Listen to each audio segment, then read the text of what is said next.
Halo, selamat pagi. Indonesia Forward akan membahas persiapan sekolah tatap muka pada tahun akademik 2020-2021 bersama perwakilan dari Kementerian Pendidikan dan Kebudayaan.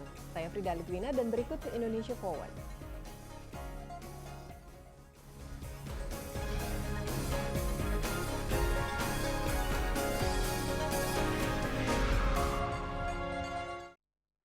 Pemerintah membuka kembali pembelajaran tatap muka mulai Januari 2021.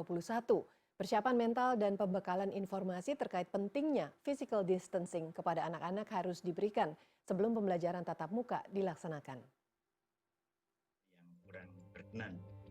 Melalui pertemuan virtual, Menteri Pendidikan dan Kebudayaan Nadiem Makarim membacakan surat keputusan bersama 4 menteri, yakni Mendikbud, Menteri Dalam Negeri, Menteri Agama, dan Menteri Kesehatan. Dalam SKB 4 menteri ini, pemerintah memberikan kewenangan kepada kepala daerah untuk menentukan kesiapan pembelajaran tatap muka. Mulai Januari 2021 atau semester genap, pembelajaran tatap muka bisa dilakukan. Nadiem juga memaparkan 3 dampak negatif belajar dari rumah. Salah satunya adalah tumbuh kembang anak yang terhambat, terutama skill.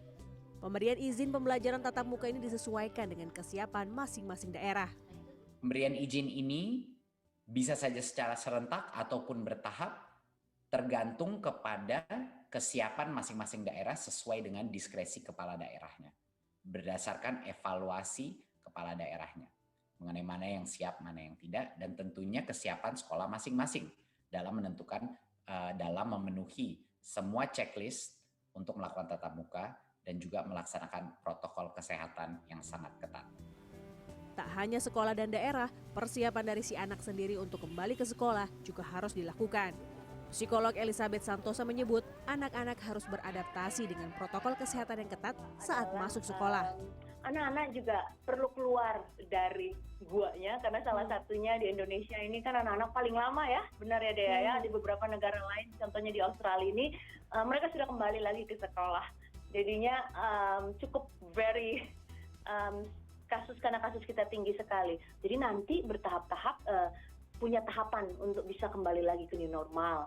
Contohnya mereka harus beradaptasi pakai masker bicara. Aneh banget ya kadang-kadang mau main tahu kan anak-anak kalau masih SD ya deh ya. Oh mainnya kadang-kadang gini. Bagaimana main fisik? Saya mikirnya gitu. Mana ya main fisik ya? Kalau harus jaga jarak 1,5 meter. Tapi it has to be, harus sih. Mereka harus kembali ke sekolah di dalam suasana yang aman. Tapi anak-anak kita dan juga orang dewasa kita semua beradaptasi sama-sama ya. Jadi perlu didukung dan banyak sabar juga. Beberapa sekolah sudah melakukan uji coba pembelajaran tatap muka, seperti di Provinsi Jawa Timur.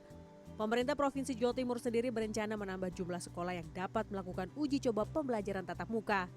Syaratnya, sekolah tidak berada di dalam zona merah COVID-19 dan harus mendapat surat rekomendasi dari Satgas COVID-19 Kabupaten Kota setempat.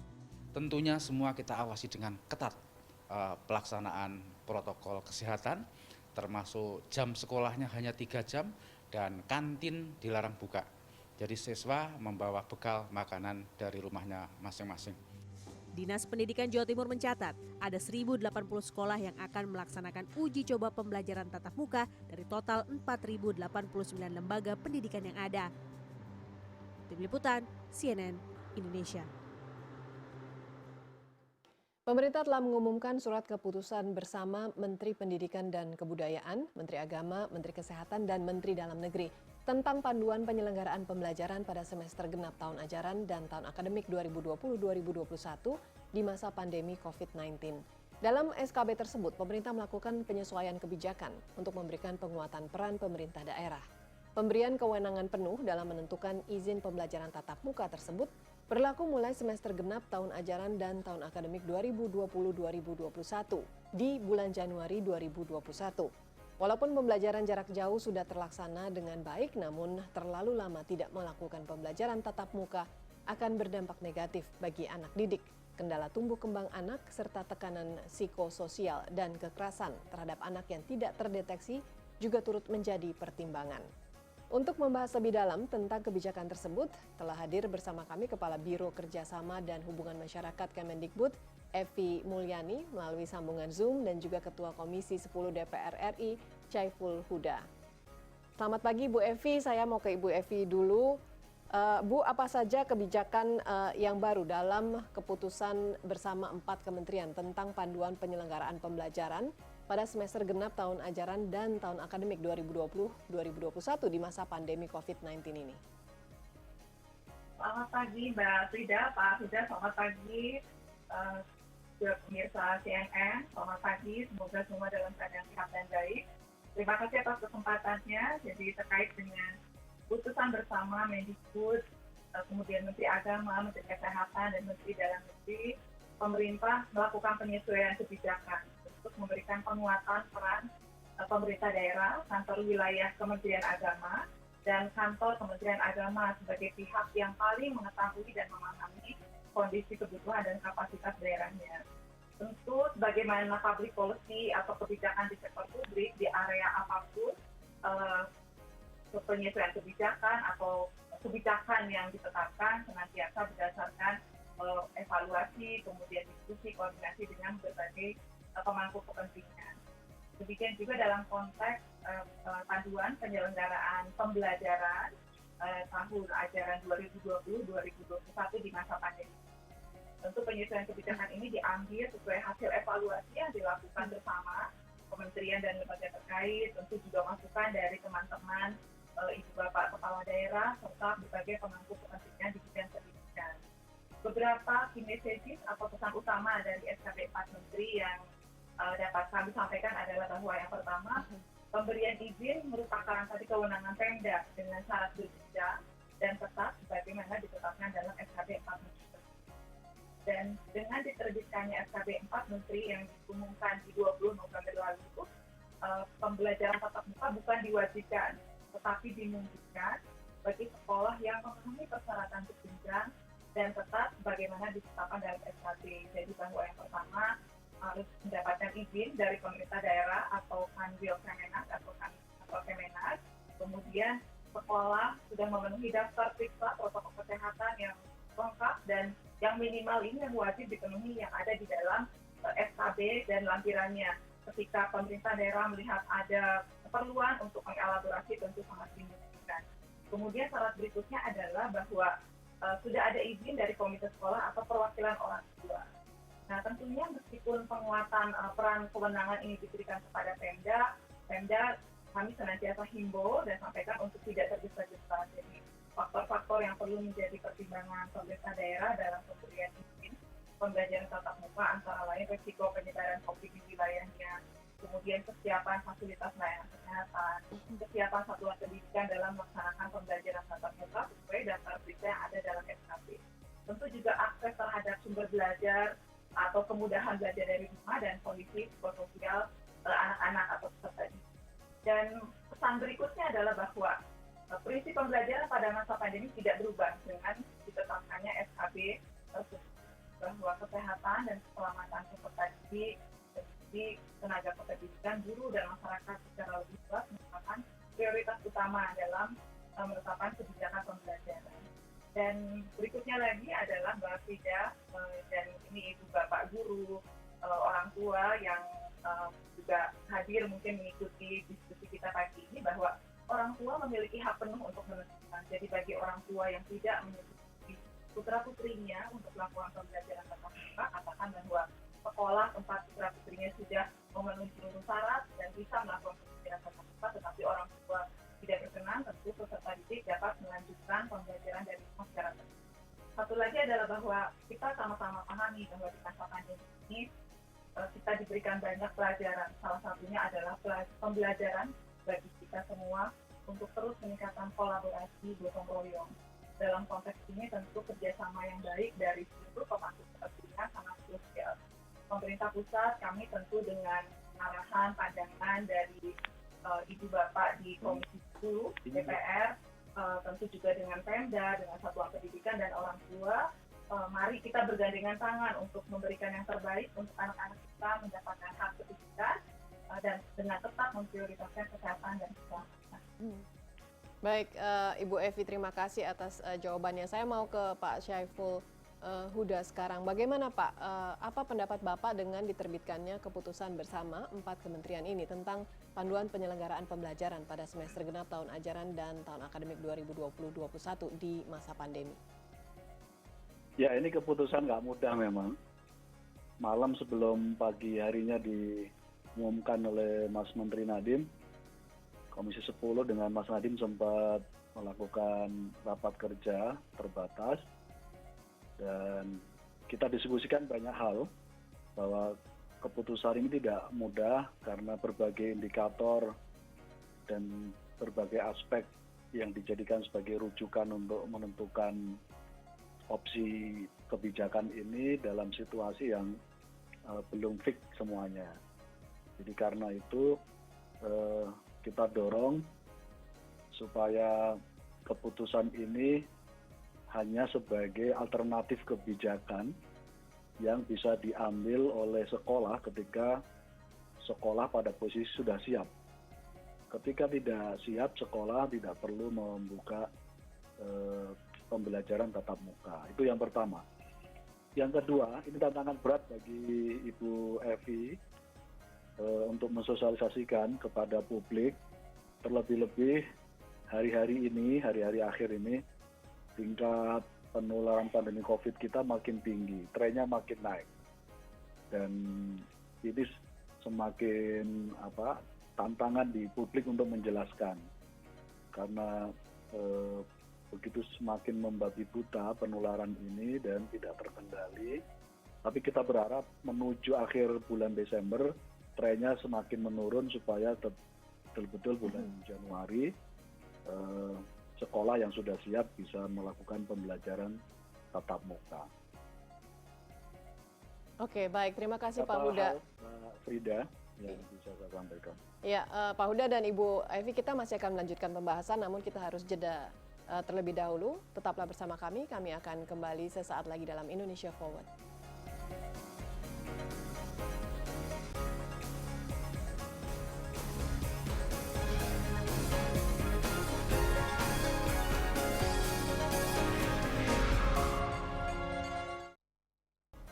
Anda masih menyaksikan Indonesia Forward bersama saya Frida Litwina dan juga Kepala Biro Kerjasama dan Hubungan Masyarakat Kementerian Pendidikan dan Kebudayaan Evi Mulyani, dan bergabung juga bersama kami Ketua Komisi 10 Syaiful Huda.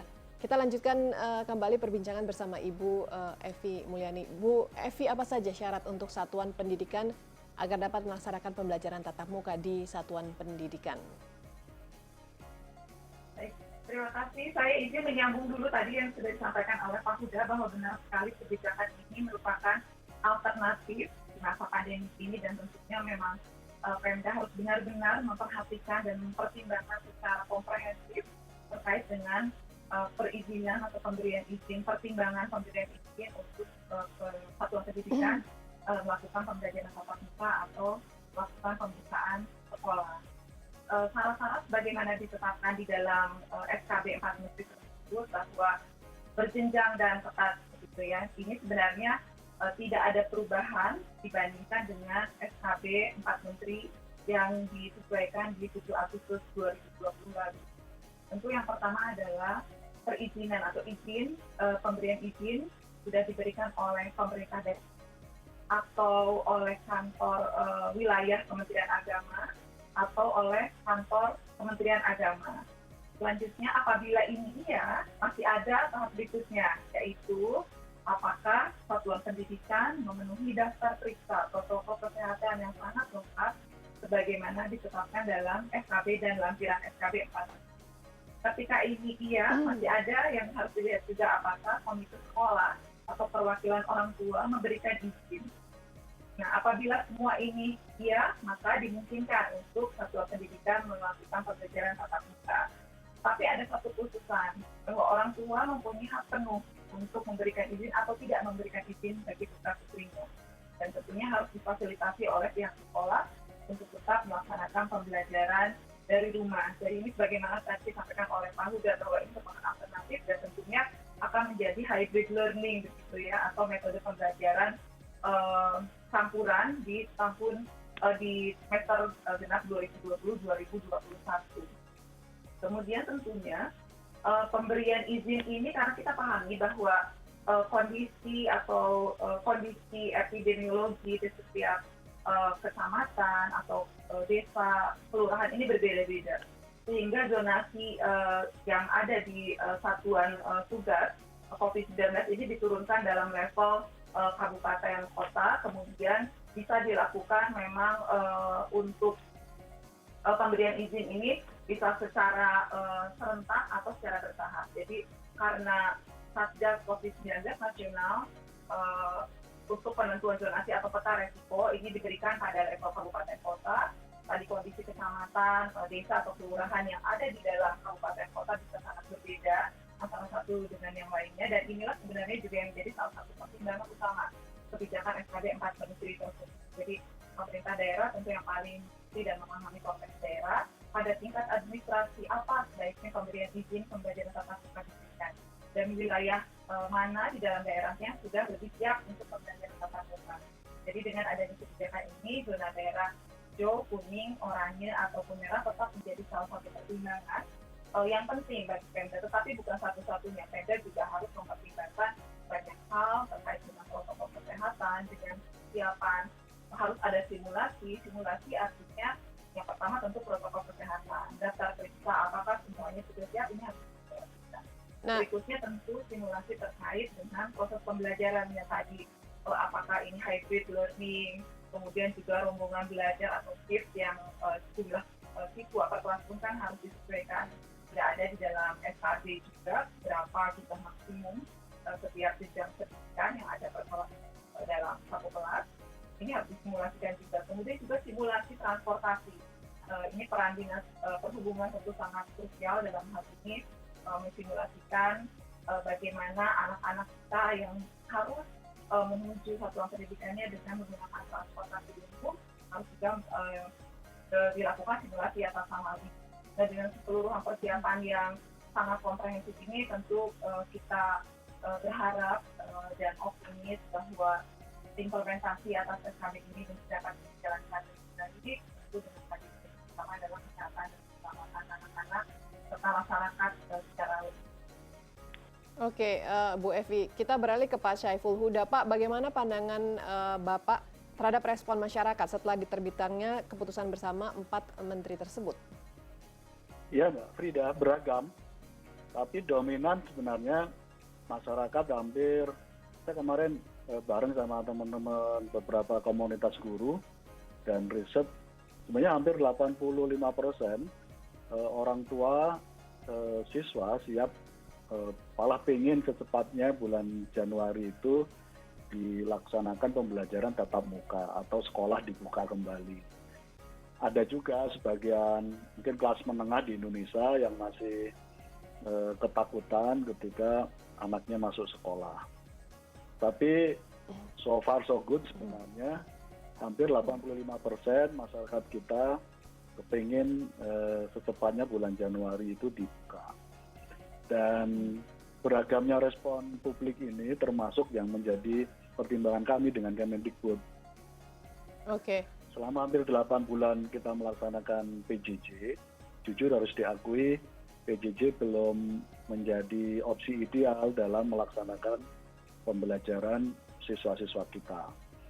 PJJ kita evaluasi efektivitasnya baru 50%. Nah, artinya dengan cara tatap muka kita ingin learning loss itu yang di-warning oleh World Bank, UNESCO, UNICEF itu bisa kita laksanakan supaya learning loss tidak terjadi di Indonesia. Termasuk faktor lain, banyak anak-anak kita yang sekarang karena orang tuanya kesulitan ekonomi yang sekarang membantu orang tuanya menjadi pekerja. Kalau lewat 3 bulan lagi mereka baru masuk sekolah, pasti opsi mereka nggak mau masuk sekolah lagi. Lebih baik mereka bekerja karena dapat jalan atau uang. Baik, terima kasih Pak Huda dan juga Ibu Evi. Kita akan kembali lanjutkan perbincangan setelah jeda berikut ini. Tetaplah bersama kami, Indonesia Forward akan kembali setelah jeda berikut ini.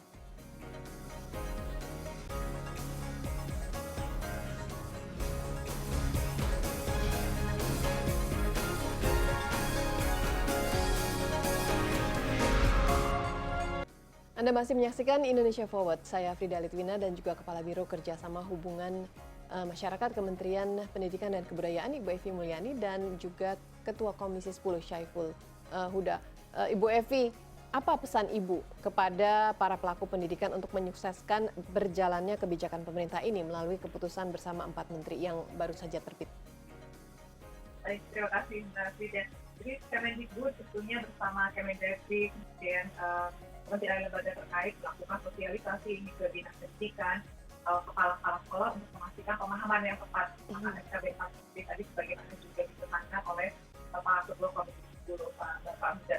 Kemudian berikutnya kepala sekolah ini diharapkan untuk menyiapkan pemahaman dasar dinas pendidikan melalui verifikasi di lapangan, tentunya harus memastikan bahwa pemahaman dasar periksa dan penyiapan protokol kesehatan terlaksana dengan baik sebelum pembelajaran tatap muka dimulai. Dinas Kesehatan harus memastikan kesiapan fasilitas layanan kesehatan.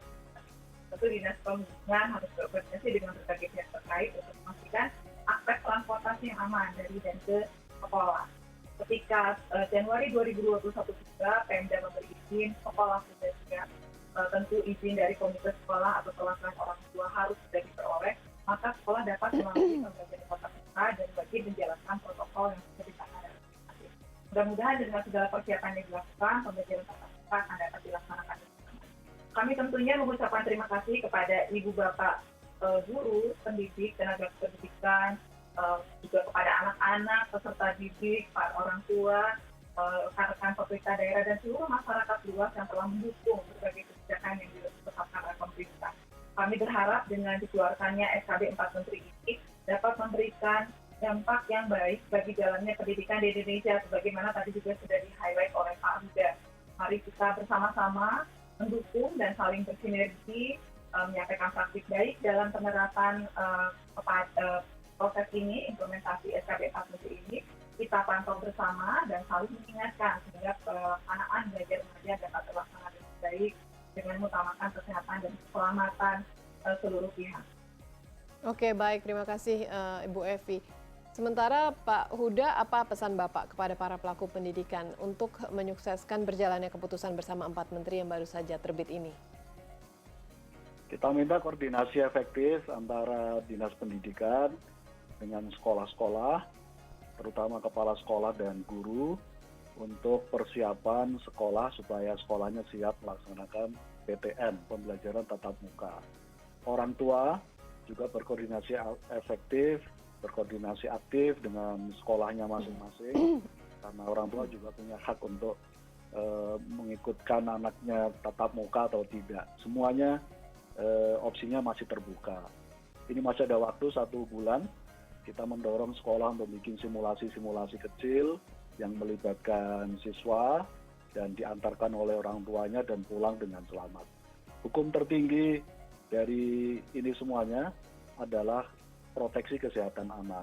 Nah, karena itu sekolah tidak perlu tergesa-gesa kalau belum siap. Artinya sekolah tetap bisa melaksanakan PJJ atau blended learning ketika sekolah dalam suasana belum siap. Prinsipnya tidak usah buru-buru dan jangan sampai gara-gara terburu-buru akhirnya sekolah menjadi kluster baru pandemi COVID kita. Baik, terima kasih atas perbincangan dan waktunya yang diberikan kepada kami hari ini.